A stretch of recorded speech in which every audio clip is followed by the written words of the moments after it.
Bonjour à toutes et à tous. Je suis ravie avec ma collègue Nathalie de vous accueillir pour ce webinaire consacré au métier d'assistant médical. Nous avons souhaité organiser ce rendez-vous pour échanger sur ce métier émergent, comprendre quelle est sa genèse, quelles sont les missions des futurs assistants médicaux. Pour vous, médecins qui êtes présents, quelle sera cette nouvelle façon d'exercer? Quels bénéfices pouvez-vous attendre de ce dispositif? Et enfin, comment la personne ressource assistant médical sera formée? Ceci en lien avec les attendus du certificateur CPN-EFE. Je m'appelle Isabelle Hébert, donc je suis la responsable pédagogique de l'école. Et ma collègue Nathalie qui va se présenter à son tour. Bonjour, donc Nathalie Monotte, je suis référente du CQP assistant médical et mon rôle est de répondre aux demandes tant des stagiaires, des futurs stagiaires que des employeurs et de vous aider dans vos démarches administratives et financières tout au long de la formation. Merci. Donc, si vous souhaitez tout au long de cet échange poser vos questions, n'hésitez pas à le faire via le chat et Amélie, qui sera notre petite voix, va recueillir toutes vos questions et nous les transmettre. Donc, je laisse Amélie se présenter à son tour. Bonjour à tous, Amélie Manca, je travaille avec Isabelle et Nathalie sur la formation assistant médical et c'est moi qui vais relayer vos questions. N'hésitez pas à me les poser et je les transmettrai dans les petits temps de pause dédiés aux questions-réponses. Merci Amélie. Alors, nous allons vous présenter quels vont être les points clés de cet échange. Alors, tout d'abord, le SHEM, quel est notre organisme? Le métier d'assistant médical, on va vous le présenter, comment on se forme à ce nouveau métier. Enfin, les spécificités de l'école SHEM. Et l'inscription et le financement, Nathalie va vous détailler toutes les modalités à la fois d'inscription et de financement pour cette nouvelle formation. Alors, notre organisme, le Collège des hautes études en médecine, c'est un organisme qui était initialement dédié à la formation continue des médecins généralistes. C'est un organisme qui est basé à Brest avec une trentaine de salariés actifs qui propose d'accompagner, on va dire, tous les professionnels de santé pour la formation initiale. Donc, nous formons à la fois des infirmiers, médecins, pharmaciens, bref, tous les professionnels de santé. Alors, comme vous pouvez le constater, la formation médicale initiale, c'est vraiment le cœur des métiers du SHEM, mais depuis 2021, le SHEM a souhaité ouvrir une école d'assistant médical. Et ça, c'est nouveau puisque en fait, nous étions habitués à dispenser de la formation pour les secrétaires médicales et il nous a semblé logique, en fait, de répondre à cet appel à projet. Alors, le SHEM a obtenu son agrément fin 2020. Donc, c'est en fait, comme 12 autres organismes en France, nous avons été agréés. Et en fait, il faut comprendre que cet agrément nous permet de dispenser la formation en France sur tous les territoires métropoles, mais y compris des dom-toms. Donc, évidemment, le certificateur nous a demandé de nous implanter de son temps, de répartir harmonieusement la formation. C'est pourquoi le SHEM est implanté aujourd'hui, comme vous pouvez le constater, sur la Bretagne, la Normandie, les Hauts-de-France. À ce jour, nous sommes le seul organisme breton à dispenser la formation. Donc, vous voyez les dates et les sessions qui s'affichent sous l'écran. Donc, ma collègue Nathalie développera un petit peu plus largement tout à l'heure toutes ces implantations. Alors, quel est le métier d'assistant médical? Donc, quelle va être sa genèse? Quels sont les enjeux? Et je vais vous proposer également quelques chiffres. Alors, pourquoi ce métier? En fait, il prend sa source, ce métier, sur plusieurs constats. À la fois une demande des médecins généralistes qui avaient besoin de retrouver du temps médical, et puis également pour les secrétaires médicales, elles réalisaient parfois des missions qui n'étaient pas forcément dans leur fonction de base, et donc il fallait un petit peu formaliser tout cet exercice. Donc il fallait aussi répondre à la problématique liée aux déserts médicaux, et en fait faciliter pour les patients l'accès aux soins. Alors, ce métier est issu du plan santé 2022, puisque en fait, ce plan santé, ça définit un périmètre très précis des missions de l'assistant médical Et tout ça, je tiens à le préciser, c'est important parce qu'il fallait impérativement qu'il n'y ait pas de glissement de tâches vers les autres métiers, vers les autres professions réglementées. Donc, je dis ça en pensant spécifiquement à la formation d'infirmière. Donc, il faut comprendre, je peux déjà vous préciser que ce métier d'assistant médical, il n'y a pas de geste invasif, il n'y a pas de diagnostic et il n'y a pas de prescription.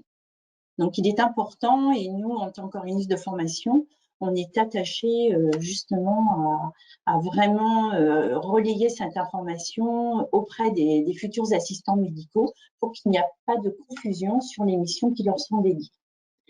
Alors, vous avez sur cet arrêté du 19 août 2019, vous avez un lien donc, qui vous permet de voir l'avenant justement qui est issu, qui a été proposé pour le métier d'assistant médical. Et puis, fait notable, depuis mercredi dernier, donc depuis 8 jours, la formation est inscrite au RNCP, donc c'est le répertoire national, ce qui fait que cette formation est aujourd'hui complètement identifiée avec vraiment tout un formalisme en fait qui existe maintenant aujourd'hui. Donc, d'où l'importance, c'est vraiment un vrai diplôme. Donc, alors je vous donne quelques chiffres clés. Dans ce plan santé, il était prévu en fait un recrutement d'environ 4 000 professionnels en 2022. Donc, vous voyez, ce n'est pas anodin. Alors, les chiffres clés du métier. Donc, l'assurance maladie, en fait, a signé un certain nombre de contrats avec les professionnels de santé. Donc, notamment, alors, on a des chiffres qui sont à peu près de 2500, 2600 contrats qui ont été signés à fin septembre. Donc, vous voyez, pour vous situer, il y a à peu près un an, il y avait eu 1600 contrats de signés. Donc, vous voyez un petit peu la progression, l'évolution de ce nouveau métier. Donc, 54% ont été signés par des praticiens qui exercent en zone sous-dense. 72% des contrats ont été signés par des médecins généralistes. Alors, quand on parle, il y a des médecins généralistes, il faut savoir que la formation est également, peut se faire en alternance et au sein de cabinets de spécialistes. 57% des assistants médicaux, ils ont un profil de secrétaire médical. Vous voyez, c'est une évolution de poste. Donc, ce qu'il est important de noter, évidemment, pour vous médecins qui êtes présents, c'est qu'il ne faut pas hésiter à vous rapprocher de votre délégué d'assurance maladie de votre secteur, parce que ces personnes sont qualifiées et sont vraiment là pour vous accompagner au mieux, puisque ces contrats sont signés selon votre exercice spécifique, on va dire, selon ce que vous réalisez. Alors, je pense au niveau de... On va parler tout à l'heure de fil actif, puisque c'est le nombre de patients que vous voyez. Donc, il y a des différentes modalités dans ces contrats. Donc, moi, je vous invite vraiment à vous rapprocher de votre délégué d'assurance maladie. Et comme ça, vous aurez vraiment toutes les modalités pour que votre salarié puisse intégrer la formation. Donc, il y a un point qui est quand même à noter pour vous, c'est que votre salarié doit être impérativement formé dans les 3 ans qui suivent la signature du contrat. Donc ça, c'est vraiment à noter d'ores et déjà. Alors, comme je le disais, c'est un métier au service du praticien, puisque le but est de relibérer du temps médical pour le médecin. Également, de réduire l'accès aux soins, c'est-à-dire des délais de prise en charge, alors notamment, encore une fois, dans les déserts médicaux, d'améliorer la qualité et la coordination des soins entre les différents acteurs de santé, et également pour améliorer le temps qui est consacré à la gestion des données administratives, mais également auprès des institutionnels, de toutes les mutuelles. Donc, en fait, vous voyez que c'est un métier qui permet de redégager du temps pour le praticien et justement, toutes ces missions doivent être assurées par l'assistant médical. Alors, pour le patient, évidemment, c'est un temps optimal qui est retrouvé pour le patient. Il y a une fluidité dans la prise en charge des rendez-vous, puisqu'il y a moins de temps d'attente dans la salle d'attente, moins de temps d'attente pour la prise de rendez-vous. Et l'accès aux soins est également optimisé dans les zones sous-denses ou sous-dotées, comme je le disais tout à l'heure.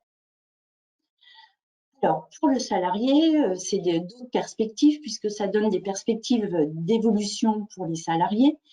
Et puis, souvent des professions alors de secrétaire médical, comme je le disais, elles exerçaient déjà certaines missions. Donc là, ça permet de les formaliser.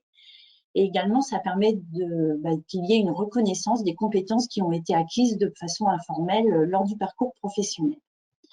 Donc, c'est un nouveau métier. Donc, souvent, pour certaines professions, ça permet une reconversion en seconde partie de carrière. Donc, ça, c'était une modalité à laquelle a été sensible la DGOS, la Direction générale de l'organisation des soins, puisque quand ce métier a été créé, on a fait un constat qui partait du fait que les assistants, les aides-soignantes, les infirmières, c'était des professionnels qui souvent ne terminaient pas leur carrière. Alors, pour différentes raisons, ça pouvait être une fatigabilité au travail, ça pouvait être aussi des conditions qui étaient difficiles, ce qui fait qu'on se rendait compte que ces personnes abandonnaient leur poste, en fait, avaient des inaptitudes au travail, alors qu'en fait, elles souhaitaient continuer à travailler. Donc là, c'est un peu une proposition pour justement ces profils de personnes pour continuer à exercer un métier, vraiment en s'appuyant sur leurs compétences. Et puis aussi, pour le futur assistant médical, c'est d'identifier son rôle vraiment dans le parcours de soins du patient. Alors, avant de passer à la séquence prochaine sur la formation en tant que telle, est-ce qu'Amélie, tu aurais quelques questions à me relayer déjà? Je n'ai pas encore de questions, Isabelle. Ça doit être très clair pour tout le monde. Et je pense que nous allons bientôt en avoir. Merci. Alors, on va maintenant voir le CQP assistant médical et puis les blancs de compétences qui sont associés à cette formation. Alors, la formation CQP, en fait, elle est pour les professionnels de santé, les secrétaires médicaux qui souhaitent une reconversion, comme je viens de l'expliquer. Mais elle s'adresse également aux jeunes diplômés et aux demandeurs d'emploi. Donc, il y a des prérequis, donc ça, c'est important à noter, c'est qu'il faut être titulaire du bac, ou alors d'une certification de niveau 4. Donc, c'est une équivalence en fait au bac. Donc, ça, c'est un prérequis incontournable. Soit vous pouvez posséder un diplôme d'aide-soignante, d'auxiliaire de puériculture ou d'infirmière pour intégrer la formation. Ou si vous avez une certification de niveau 4 secrétariat médical, alors si elle n'est pas réalisée, c'est-à-dire pas validée, mais que vous l'avez commencée par exemple, il faudra justifier impérativement d'une expérience professionnelle de 3 ans en tant que secrétaire médical. Donc ça, ce sont les prérequis. Alors, ce nouveau métier, donc au sein du CHEM, la formation est dispensée les jeudis et les vendredis. Donc, cette formation, elle se fait en alternance, c'est-à-dire il y a 3 jours au sein du cabinet médical et 2 jours en formation au sein du centre de formation. Donc, cette formation dure 384 heures. Donc, selon les jeux des vacances scolaires, c'est à peu près 8 à 10 mois. Il y a donc 371 heures de formation et 13 heures d'évaluation. Donc, vous voyez, c'est un cursus qui est quand même assez exigeant. Mais bon, maintenant, nous avons le recul puisqu'on a des promotions qui sont presque terminées et d'autres qui sont en cours. C'est vraiment une formation qui est accessible et qui est vraiment conçue pour que vraiment on acquiert toutes les compétences qui sont précisées dans le référentiel. Et ça se fait de manière quand même, on va dire, relativement aisée. Alors, il y a 4 blocs de compétences, 15 modules. Donc, les 4 blocs de compétences, donc c'est pareil, c'est vraiment les blocs qui sont listés dans le référentiel et les 15 modules. Donc, je vais vous proposer un détail. Alors, vous voyez sur le bloc 1, donc c'est vraiment ce bloc, il est consacré au suivi du parcours de santé du patient. Le bloc 2, c'est tout ce qui est accueil et prise en charge administrative des patients. L'hygiène et les qualités pour le bloc 3, donc également tout ce qui est identito-vigilance, pharmacovigilance. Et le bloc 4, c'est tout ce qui est assistante opérationnelle aux praticiens. Donc, vous voyez, bon, c'est vraiment très précis. Donc, voilà, comme ça permet de recouvrir un petit peu toute l'activité qui peut être exercée auprès des médecins. Alors, on va faire vraiment dans le détail. Donc, vous voyez, les blocs, ils ont une durée, on va dire, de 1 journée à 6 journées. Donc, comme le bloc 1 est consacré à tout ce qui est, alors sur le module 1, tout ce qui est examen et soins courants, donc on apprend aux stagiaires vraiment les principaux examens. Alors, justement, quand je dis on apprend les examens, c'est-à-dire vraiment l'assistant médical dans son rôle, c'est-à-dire avant un examen, qu'est-ce que je dois faire, comment je peux mettre en place certaines choses à mon niveau avant que le praticien fasse l'acte. Donc voilà, on est vraiment dans une notion de qu'est-ce que l'assistant médical fait avant, pendant, évidemment, c'est le praticien qui exécute, et après, comment je dois accompagner mon patient. Le module 2, c'est le parcours de santé du patient et toute la coordination qui doit y être associée. Le module 3, c'est tout ce qui est vaccination et dépistage. Donc, on apprend à vraiment intégrer tout ce qu'on doit, les choses auxquelles on doit faire attention justement sur la vaccination. Est-ce que les vaccins sont à jour ou pas? Et enfin, sur les dépistages, donc c'est de proposer tous les dépistages aux patients et de veiller à ce que toutes ces échéances soient bien respectées. Les politiques de santé publique, c'est pareil, c'est un vaste domaine puisque ça passe aussi bien sur les politiques de santé pour le tabac, l'alcool, ça peut être les risques environnementaux. Donc, tout ça, ce sont des notions qui sont aussi explicitées durant la formation. Sur le bloc 2, donc là, on est vraiment sur la création, le suivi d'un dossier patient.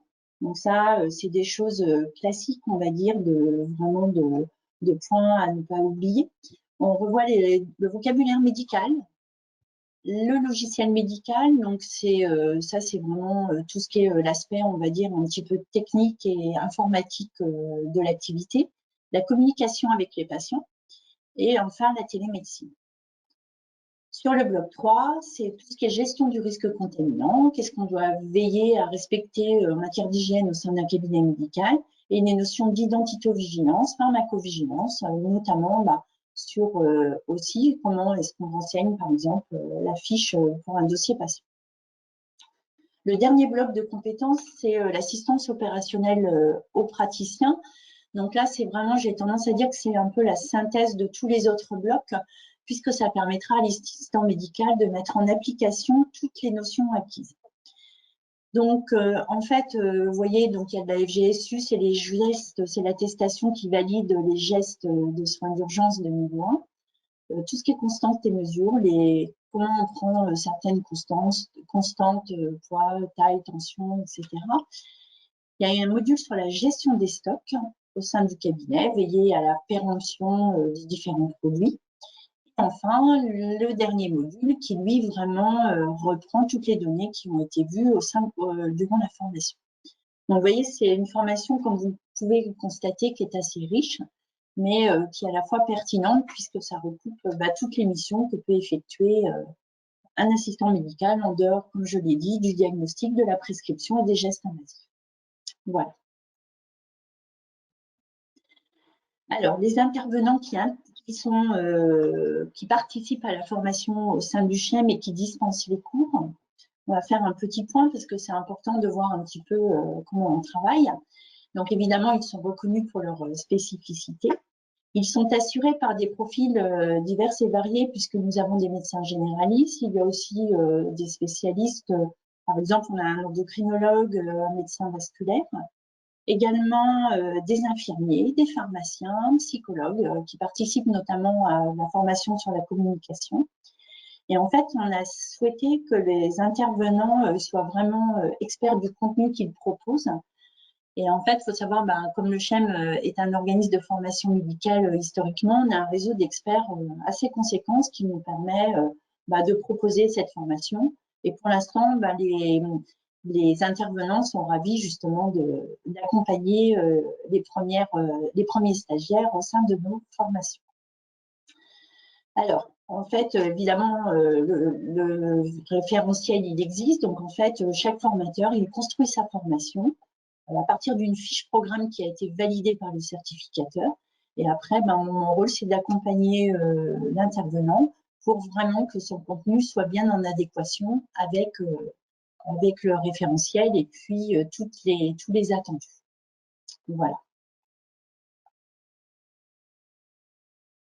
Alors Amélie, je vais te redemander s'il y a des questions.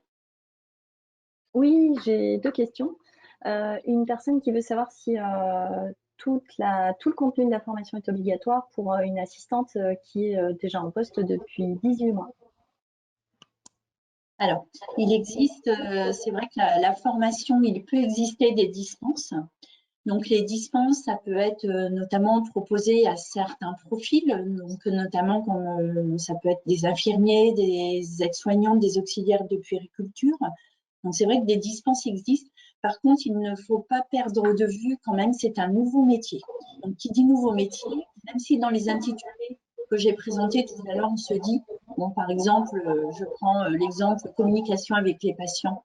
Bon, bah oui, on sait communiquer si on exerce depuis plusieurs années. Évidemment qu'on sait communiquer avec un patient. Par contre, dans le contexte d'assistant médical, où là, on a vraiment, on est sur un autre référentiel. Des fois, il y a des subtilités, et il y en a pas mal d'ailleurs à se glisser, hein, ce qui fait l'intérêt de la formation. Il faut vraiment faire attention à ce que la représentation que vous avez d'un intitulé, en fait, souvent, ça ne représente pas le cœur de la formation.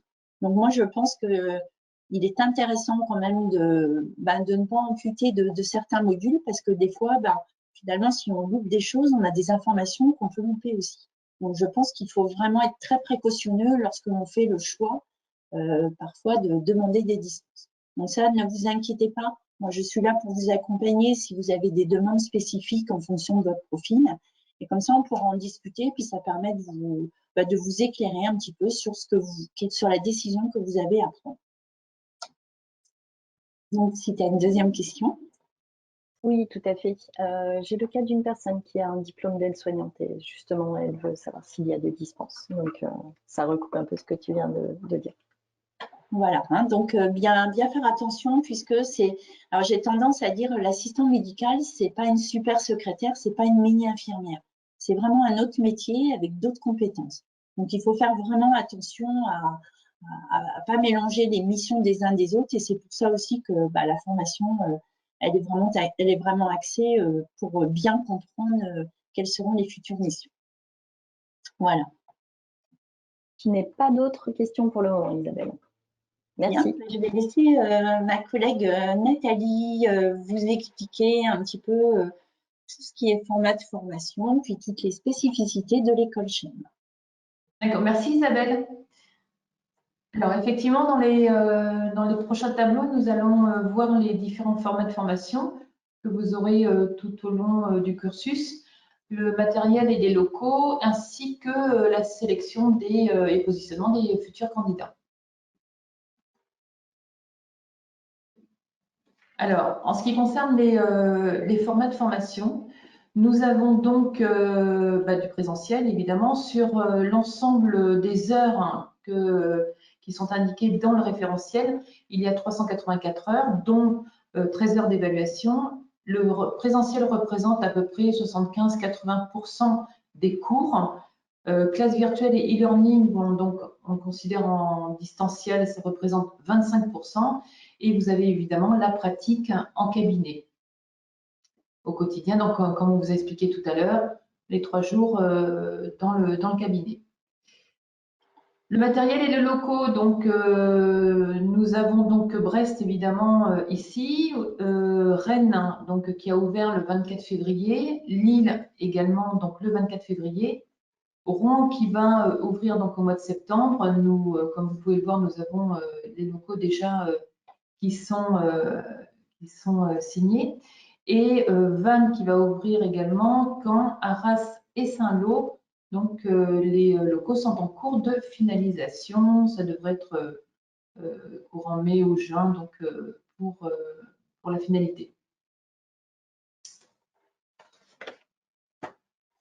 Alors, concernant la sélection à l'entrée en formation des futurs candidats, vous trouverez donc sur notre site internet, vous l'avez un petit peu partout, et puis même vous pouvez nous le demander, un dossier de présentation et un dossier de candidature qui est à donc remplir, à nous retourner.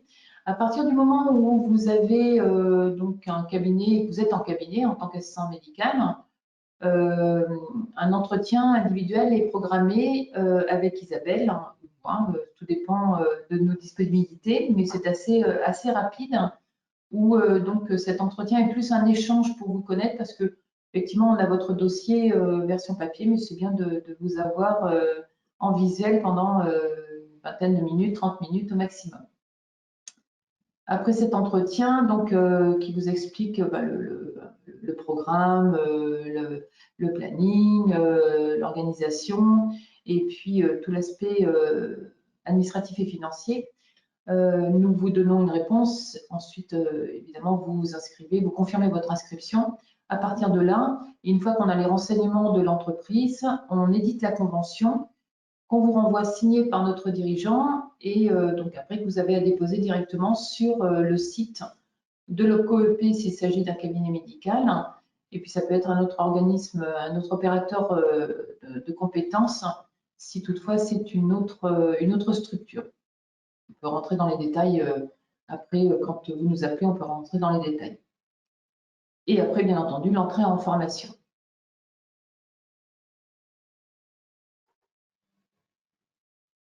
Alors, concernant les dates et lieux de formation, donc on les a vus. On va passer donc aux modalités de financement, dispositif d'aide aux praticiens et accompagnement du CHEM. Peut-être qu'Amélie, tu as des questions qui se sont greffées entre-temps? Je n'ai pas de questions à relayer pour le moment. D'accord, très bien. Donc, on va passer à la suite. Alors, donc, comme vous pouvez le constater, nous ouvrons, les prochaines sessions ouvriront donc pour Rouen le 9 septembre, Vannes le 16 septembre, Rennes le 29 septembre, Brest la deuxième session donc le 30 septembre. Saint-Lô est programmé pour le 14 octobre, Caen le 17 novembre, Arras le 25 novembre et la deuxième promo pour Lille débutera donc en janvier 2023. Alors, vous pourrez retrouver bien évidemment toutes ces dates et lieux sur notre site internet ou dans le dossier de présentation si vous le téléchargez. Donc, on va revenir après par la suite donc, sur les forfaits de prise en charge des frais annexes et des frais de formation dans les prochains tableaux.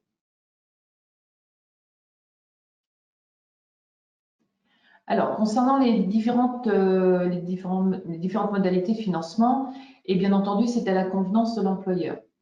Vous avez d'un côté le plan de développement des compétences qui peut être validé. Il n'y a pas besoin d'ancienneté particulière dans la structure, dans le cabinet où vous êtes ou dans l'entreprise, si l'employeur donc souhaite passer par cette modalité de financement, par cette convention. Ça se gère exactement de la même manière qu'un contrat de professionnalisation. Le plan de développement, donc vous pouvez être en poste depuis des années ou tout simplement être en poste à partir du 1er juin pour une entrée en formation au mois de septembre ou même plus tard que ça.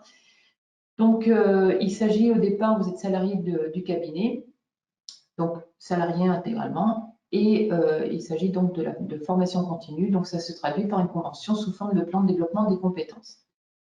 Il peut s'agir également aussi d'un contrat de professionnalisation, donc, qui peut être soit de date à date, sous forme de CDD, ou de CDI, contrat de professionnalisation en CDI, et qui se poursuit évidemment par un contrat en CDI classique.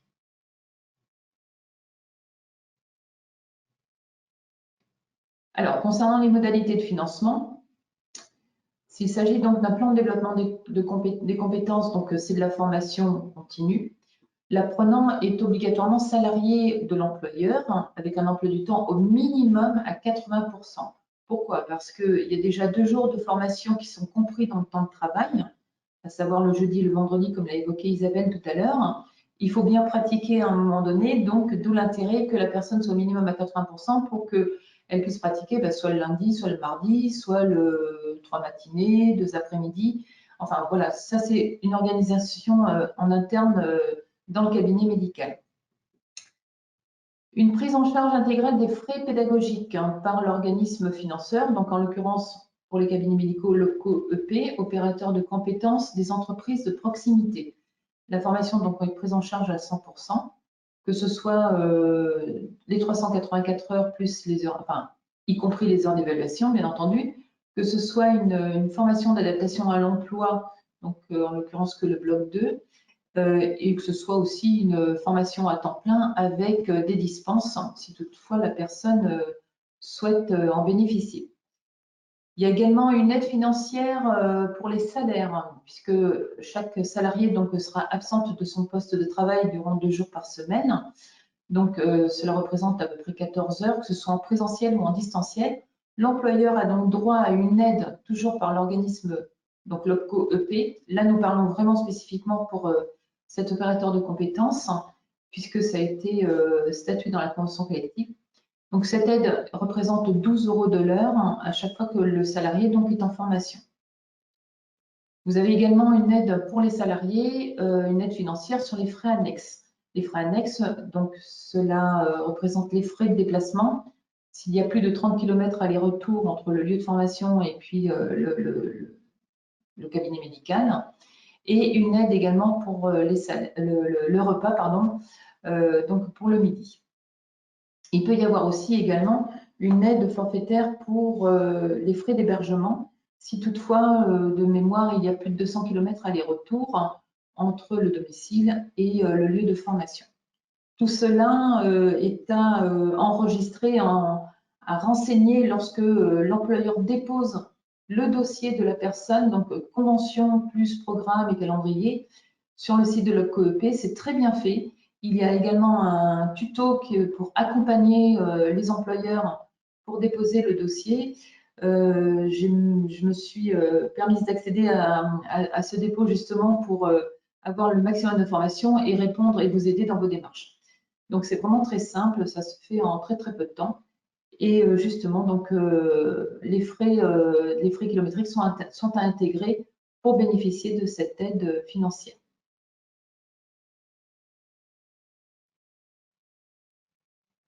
Alors, il y a aussi des dispositifs d'aide possibles par la CPAM. Isabelle l'a également évoqué tout à l'heure. Tout dépend effectivement du nombre de patients médecins traitants dans votre file active, les zones denses ou sous-denses, et puis s'inscrire dans un engagement, s'engager dans une démarche d'exercice coordonné. Alors, évidemment, on vous demande de vous rapprocher, parce que c'est bien spécifique, de votre délégué assurance maladie, qui saura très bien vous informer sur ce dispositif. Vous avez également le lien pour vous, le lien à consulter de l'arrêté qui se trouve en bas de ce tableau, de cette slide, qui vous permettra en fait de voir tout le dispositif possible avec la CPAM.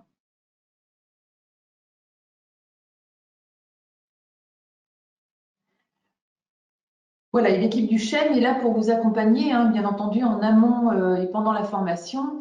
Donc, dans vos questions, dans vos demandes spécifiques, pour vous aider administrativement, financièrement, déposer les dossiers.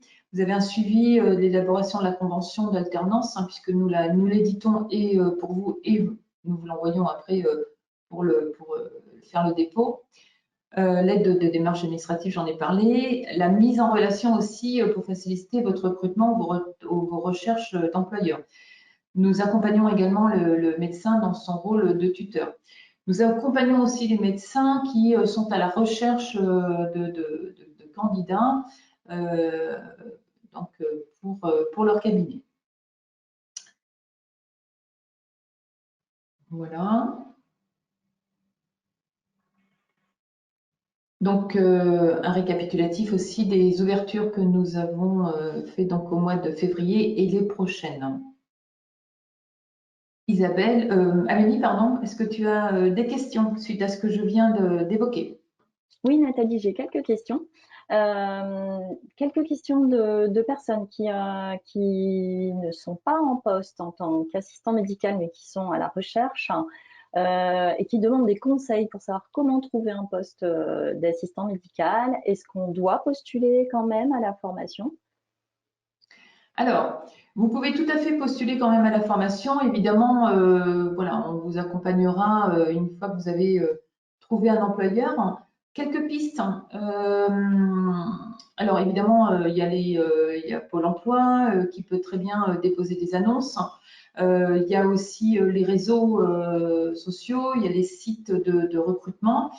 Vous pouvez tout à fait aussi vous renseigner, enfin déposer votre candidature spontanée. C'est un travail de fourmi, hein, il faut l'avouer, dans des pôles de santé, des maisons de santé. Vous renseignez auprès des mairies aussi. qui sont au courant des différents pôles qui vont ouvrir, qui sont en construction. Les cliniques privées aussi parfois qui sont indépendantes. Vous avez des pôles de cardio, gynéco. Alors, bien entendu, cette formation s'adresse aussi bien à des médecins généralistes qu'à des spécialistes. Donc, vous pouvez tout à fait déposer votre candidature chez un cardiologue, chez un gynécologue, voilà, donc toute spécialité confondue.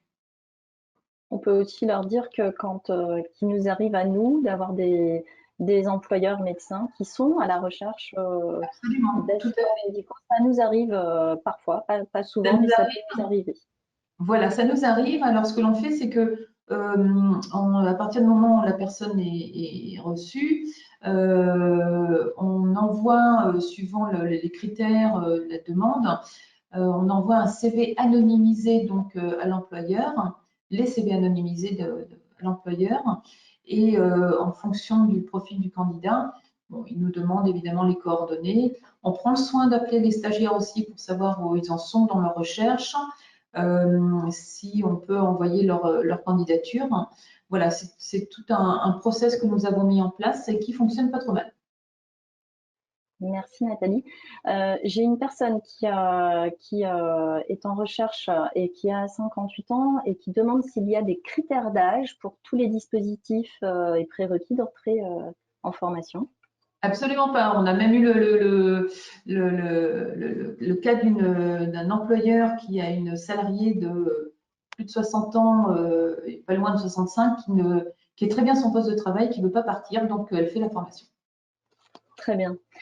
Ensuite, j'ai quelques questions relatives à des personnes qui ne sont pas à 80% minimum en poste et qui veulent savoir comment faire dans ce cas pour intégrer la formation. Il y a une obligation, hein, comme je le disais tout à l'heure, il faut au minimum que la personne soit à 80%. Donc, je pense qu'il y a un avenant au contrat de travail à faire pendant la durée de la formation pour pouvoir aller en cours. Si la personne, je donne un exemple, si la personne ne travaille que le jeudi, ou mettons le mercredi après-midi, le jeudi et le vendredi, la formation étant pendant la durée du temps de travail, une fois qu'elle est en cours, l'employeur ne la voit plus que le mercredi après-midi. Ce qui laisse peu de temps pour pratiquer et surtout donc, être en fonction hein, au sein même du cabinet médical. Donc c'est vrai que l'important, c'est au moins pendant la durée de la formation de passer à 80% du temps de travail pour que les heures de cours puissent entrer dans la formation, tout simplement. Très bien. Et cette personne a donc un accord avec la CPAM qui montre bien qu'elle est à mi-temps, mais même dans ce cas-là, il faut juste prévenir la CPAM de l'avenant qui sera établi pour respecter les conditions d'entrée. Hein. Absolument, oui. Alors, prendre contact dans ces cas-là avec son délégué assurance maladie, voir comment la convention peut être modifiée au niveau de l'assurance maladie. C'est vraiment important que la personne puisse, voilà, c'est la légalité déjà de base que la formation se passe pendant la durée du temps de travail. Donc effectivement, après, il faut pratiquer. Donc je pense que ça peut se faire au niveau de l'assurance maladie de recontacter son délégué pour revoir la convention. Très bien, merci Nathalie. Je n'ai pas d'autres questions. Isabelle, peut-être que tu voulais rajouter quelque... Merci Amélie, merci pour vos questions. Tu veux rajouter quelque chose Non, moi j'avais rien de plus à dire par rapport à ça, donc pas de souci. Donc s'il n'y a pas d'autres questions, Alors j'en ai une toute petite dernière. La question des vacances scolaires. Est-ce qu'il y a des formations pendant les vacances scolaires? Oui, alors je vais répondre à cette question. En fait, il y a une semaine, c'est toujours la deuxième semaine des vacances scolaires où il n'y a pas de cours. Donc en fait, c'est arbitraire, mais au moins ça donne un repère pour l'organisation des agendas des médecins. Donc c'est toujours la deuxième semaine, excepté à Noël, en fait, où il y a 15 jours de congé. Globalement, on va dire pour les formations où il y a l'été au milieu et que la formation est toujours en cours, il faut savoir qu'on finit la première semaine de juillet. Et après, les 3 dernières semaines de juillet et les 4 d'août, il n'y a pas de cours. Comme ça, déjà, ça vous permet de vous projeter et puis d'organiser vos plannings. Mais dans toutes les autres promos, il y a cours tout le temps le jeudi et le vendredi. Et puis, comme je vous le disais, excepté deuxième semaine des vacances. Merci. Et j'en ai encore une finalement. Une question qui porte sur le montant de l'aide pour les frais annexes à la formation. Pour les salariés, alors oui, alors les frais annexes, il faut entendre par là les frais kilométriques et les frais de repas. Pour les frais kilométriques, c'est remboursé à hauteur de 0,25 du kilomètre à partir du moment où il y a 30 km aller-retour pour se rendre au centre de formation, pour se rendre en cours. Concernant les repas, ceci, vous avez une aide forfaitaire de 10 € par jour pour le midi. Si toutefois vous aviez plus de 200 km aller-retour par jour, donc pour vous rendre sur le lieu de formation, vous avez non seulement l'aide pour l'hébergement, qui est à hauteur de 85 € en province, je ne sais plus combien sur Paris, mais voilà, c'est plus pour les gens qui sont sur Paris, et également donc une aide pour les repas à hauteur de 10 €. Donc si concrètement, si vous êtes à plus de 200 km aller-retour, vous avez 0,25 € du kilomètre, plus 20 € par jour. Si vous êtes au minimum à 30 km aller-retour par jour pour rendre en formation, vous avez 0,25 € du kilomètre et 10 € par jour pour manger. Et on est d'accord que le remboursement sur la base kilométrique, c'est quel que soit le mode de transport qui est choisi au final par le stagiaire, que ce soit la voiture, le tramway, etc. Alors, si vous voulez avoir toutes les informations, vous pouvez vous rendre sur le site de l'OPCO-EP et vous rendre sur les accords de financement de la convention collective des cabinets médicaux. Les accords de remboursement se trouvent en page 2 de ces critères de financement quand il s'agit du plan de développement des compétences. Pour trouver les mêmes pour les contrats de professionnalisation, il faut lire vraiment ce document entièrement parce que voilà, c'est quel que soit, ce n'est pas spécifié s'il s'agit de train ou de voiture ou autre quant au remboursement à 0,25 du kilomètre. Merci Nathalie, je n'ai cette fois-ci plus de questions. Bon, ben, très bien. Eh ben, merci pour votre présence. Et puis, Nathalie et moi-même, nous tenons à votre disposition. Si par hasard vous aviez des questions qui pouvaient émerger à la suite de notre échange, n'hésitez pas à nous solliciter. Nous y répondrons. Et puis, encore une fois, si vous avez des demandes spécifiques, nous sommes là pour vous accompagner. Donc, merci à vous et bonne fin de journée. Merci pour votre écoute. À bientôt. Au revoir.